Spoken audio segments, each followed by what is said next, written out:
It's a beautiful day, sun is shining. Today, guys, I am very nervous because we are going to do a lot of stunts in one take. So I always do my own stunts. First of all, I'm going to try and adjust a new Moretti keg, because the last time I saw you, we were drinking Moretti. Dida Moretti. And of course, it was in the weekend, so we emptied it. Now, never forget to press the orange button, because if you forget that, what kind of drinker are you? You don't even deserve thirst. So, put the keg into the blade.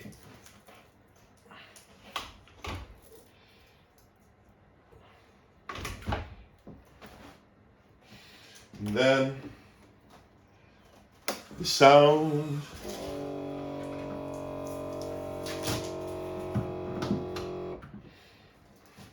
It should do it. I'm going to wet the tube, so a little bit of beer I'm going to let out. And I'm just going to put it aside. It's a little bit of spare. It's all foam. But within a couple of minutes it's all beer, so you really can drink it, it's no problem.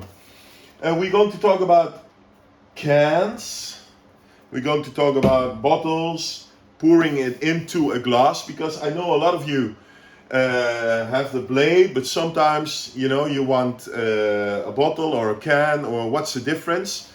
So amigos alcohólico, get ready for some information. First of all, beer has three enemies. It is oxygen, time, and light. That is why beer comes in a brown or a green bottle.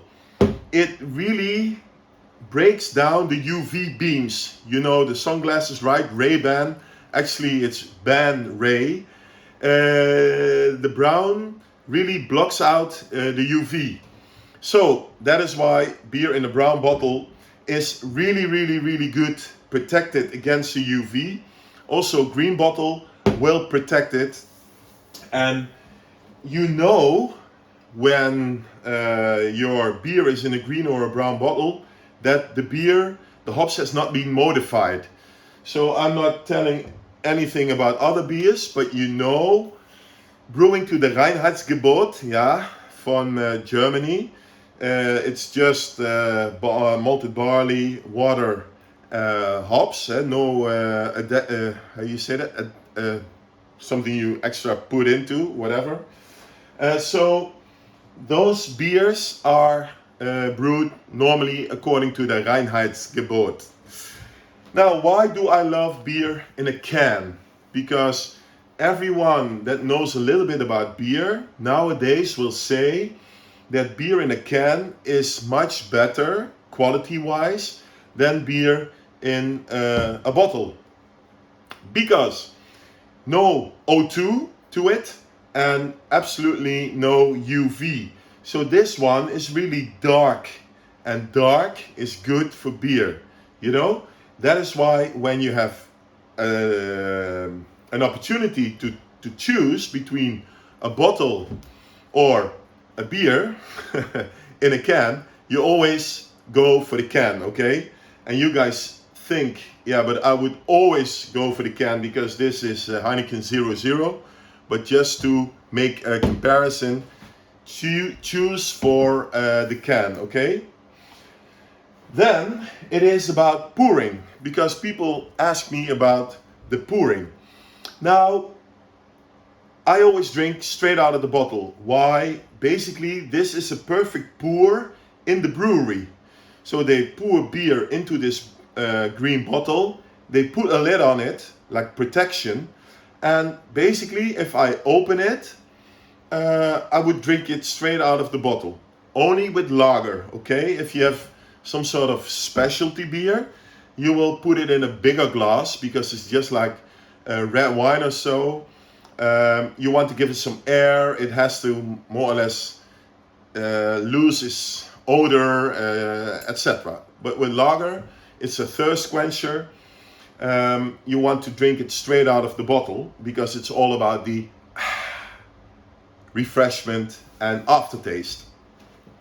Now, if you open a bottle, you always hear a very reassuring sound. It's called psst. Okay, if you don't hear that, put it aside. But now, a little bit of CO2 actually is here in the neck of the bottle. And if you open it, you hear. Okay, Frank, I always do my own stunts. And now, I don't know if you can see it, but you reduce the pressure. So something's changing here. It becomes minus 35 degrees for like a split second. And slowly you will see some CO2 coming up. And you also will see some foam on top. So if you look at it, CO2 in the drink, foam on top of the drink. Now you can do two things. You can take a glass, make sure it's cold and clean. And now I can pour it in, 45-degree angle, release some CO2. Right? Now let it settle for a second, and then you can drink it. Now it's nice and lively. There's nice head of foam on top. Normally you don't skim it, because I don't know a lot of people in the house that say, hey Frank, you know, use a skimmer, just mess the floor up, because I don't want you to have all those bitters in your mouth. So what happens here is that you release CO2, you add oxygen, and you build foam under air pressure. Now that is why beer from a keg is always fresher than beer from a bottle, because dark beer, no air added to it, so you create foam under higher pressure and you remove the bitters on top. Now, if you do this, you still can drink a nice and fresh beer. You know, if you want to do this in a restaurant, you know, be my guest.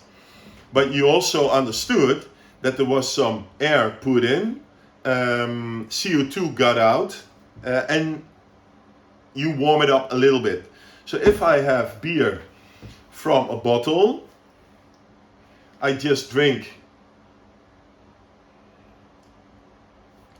the carbonated liquid out of the bottle. And at the brewery in Heineken, they know that there is a difference in the amount of CO2 in the bottle and in the keg. Because in the keg is like 4.5 grams per liter, and with a bottle is like 5.6 grams per liter. So this one has a little bit more bite to it if you drink it straight out of the bottle than this one. Because they think if you're going to pour it in a glass, you are going to release some CO2. So this one here is a less fresh, less crisp, if you like the CO2 bite, than this one. Again, all those things that I'm explaining, you can just try yourself. You can just, you know, open a bottle or two and just drink it straight out of the bottle and feel what is happening. And also, you know, pour it in a glass and drink it out of the glass, and you will definitely notice a difference.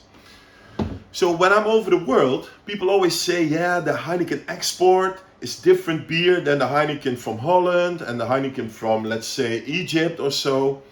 Guys, let me tell you one thing. It's all the same liquid. Okay, so we have the same blend of malted barley, we have the same blend of hops, we have the same purity of the water. The only thing that's different is treatment.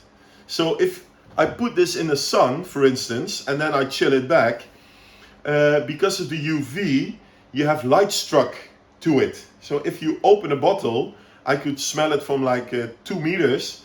I can smell immediately if this one has light struck or not.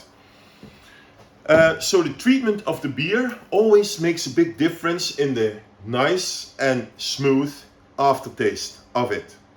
So that's why I love the cans. Less chance of messing the product up.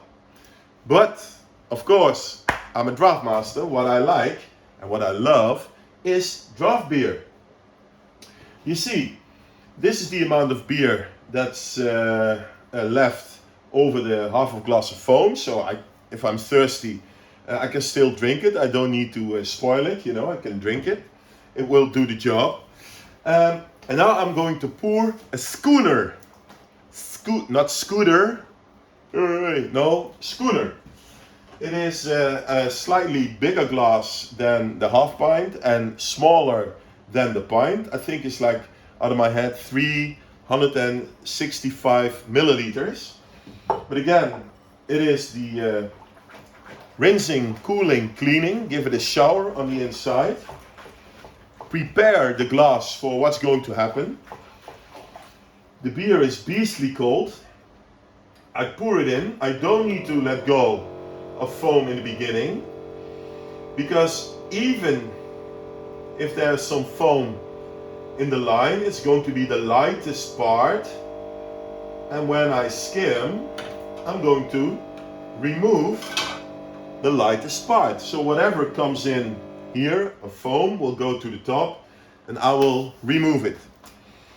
And now you know what I'm feeling already. I'm preparing myself for this sip. It's almost weekend.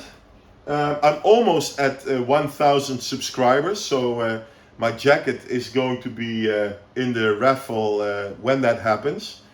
And for now, cheers, enjoy the almost weekend, and perhaps I will see you tomorrow or the day after tomorrow.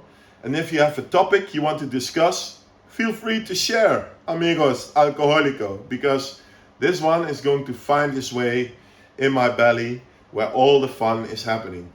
Cheers.